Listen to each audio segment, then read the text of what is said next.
எல்லாருக்கும் வணக்கம்.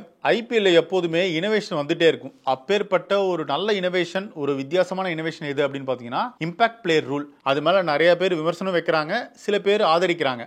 ஆனால் அதை தாண்டி இப்போ இம்பாக்ட் பிளேயர் ரூல்ன்றது மறுபடியும் கொண்டு வந்திருக்காங்க. இப்படி இருக்கும்போது ஒவ்வொரு டீமில் யாரெல்லாம் இம்பாக்ட் பிளேயராக உள்ளே வர்றதுக்கான வாய்ப்பு இருக்குது, யாரெல்லாம் வரலாம் அப்படின்றத பற்றி தான் இந்த வீடியோவில் பார்க்க போகிறோம்.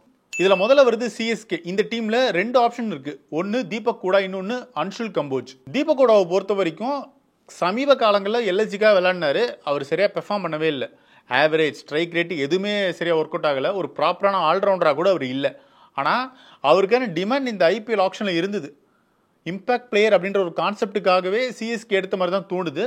கன்ஃபார்மாக முக்கியமான சில பிச்சஸில் ஒரு பவுலராகவோ இல்லை ஒரு பேட்டராகவோ ஒரு ப்ராப்பரான ஆல்ரவுண்டருக்காக தீபக் கூடாவை சிஎஸ்கே ஒரு ட்ரம்ப் கார்டாக யூஸ் பண்ணலாம். அதே மாதிரியான ஒரு கான்செப்ட் தான் அன்ஷுல் கம்போஜும். அவர் ஒரு நல்ல பிக் தான்.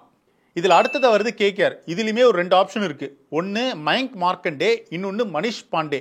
மயங்க் மார்க்கண்டே போன தடவை மும்பை இந்தியன்ஸ்க்காக ஆடினார். அவரும் ஒரு இம்ப்ரெசிவான பிளேயர் தான். மும்பை இந்தியன்ஸில் போன தடவை நிறைய இடங்களில் அவர் இம்பாக்ட் பிளேயராக தான் உள்ளே வந்தார். அதே மாதிரி மனிஷ் பாண்டேவை கடைசி டைமில் கேகேஆர் எடுத்தாங்க. ஸோ ஏதோ ஒரு ஸ்ட்ராட்டஜி இருக்கும் அவர் உள்ளே வந்தது. அவர் ஒரு ப்ராப்பரான மிடில் ஆர்டர் பேட்டர் வேறு. ஸோ கன்ஃபார்மாக அவருடைய ரோல் கேமியோ இன்னிங்ஸாக தான் இருக்க முடியும்னு தோணுது. அதனால் மனிஷ் பாண்டே இம்பாக்ட் பிளேயராக வரலாம். இதில் அடுத்ததாக வருது எல்எஸ்ஜி. இதில் ஷபாஸ் அகமத் மற்றும் ஆகாஷ் தீப் இருக்காங்க இம்பாக்ட் பிளேயராக. ஷபாஸ் அகமத் ரொம்ப சூப்பரான ஒரு பிக் இது. ஏன்னா ரொம்ப அண்டர் ரேட்டடான பிளேயர் இவர்.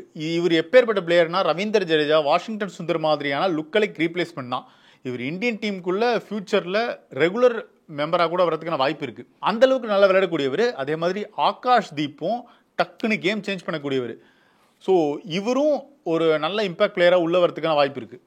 இதில் அடுத்ததாக வருது மும்பை இந்தியன்ஸ். இதில் ஃபஸ்ட்டு ஆப்ஷன் பார்த்தீங்கன்னா கரண் சர்மா. இவர் சிஎஸ்கே மற்றும் ஆர்சிபிக்காக தான் விளையாண்டுருக்காரு. இப்போது எம்ஐக்குள்ளே வந்திருக்காரு. இவரை கன்ஃபார்மாக இம்பாக்ட் பிளேயர் ரூலுக்காகவே எடுத்திருப்பாங்கன்னு தோணுது. டக்குன்னு வந்து இந்த சென்னை ஏக்நாத் ஸ்டேடியம் இந்த மாதிரி பிச்சில் விக்கெட் எடுக்கிறதுக்கான வாய்ப்பு இருக்குது. அதே மாதிரி இன்னொரு ஆப்ஷனும் மும்பை இந்தியன்ஸுக்கு இருக்குது. அது யார் அப்படின்னு பார்த்தீங்கன்னா அவர் தாங்க அர்ஜுன் டெண்டுல்கர். அவரை வந்து பெஞ்சில் உட்கார வச்சுட்டாங்க. பெரிய அளவுக்கு வாய்ப்பும் தரல.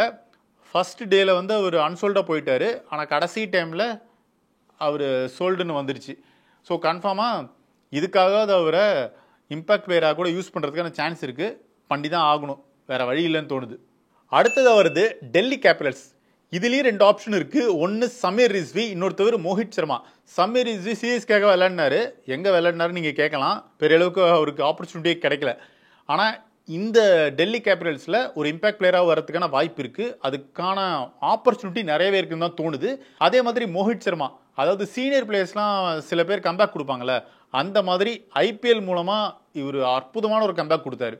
ஸோ கன்ஃபார்மாக மோஹித் சர்மா இந்த தடவையும் இம்பாக்ட் பிளேயராக வரலாம். இதில் அடுத்ததாக வருது ஆர்சிபி.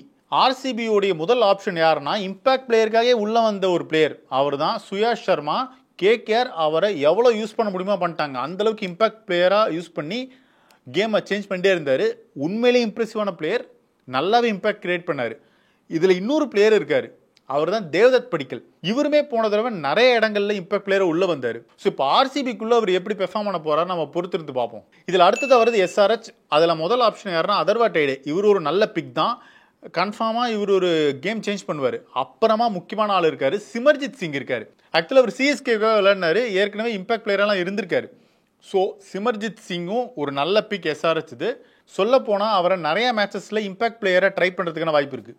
இதில் அடுத்ததாக வருது குஜராத் டைட்டன்ஸ். இதில் மஹிபால் லோம்ரார் மற்றும் இஷாந்த் சர்மா அப்படின்னு ரெண்டு ஆப்ஷன் இருக்குது. ரெண்டு பேருமே ஒரு ப்ராமிசிங்கான பிளேயர்ஸ் தான். ஆக்சுவலாக இஷாந்த் சர்மாவை இம்பாக்ட் பிளேயரை கரெக்டாக யூஸ் பண்ணலாம். அது ஒர்க் அவுட் ஆகிறதுக்கான வாய்ப்பு இருக்குது. இதில் அடுத்ததாக வருது பஞ்சாப் கிங்ஸ்.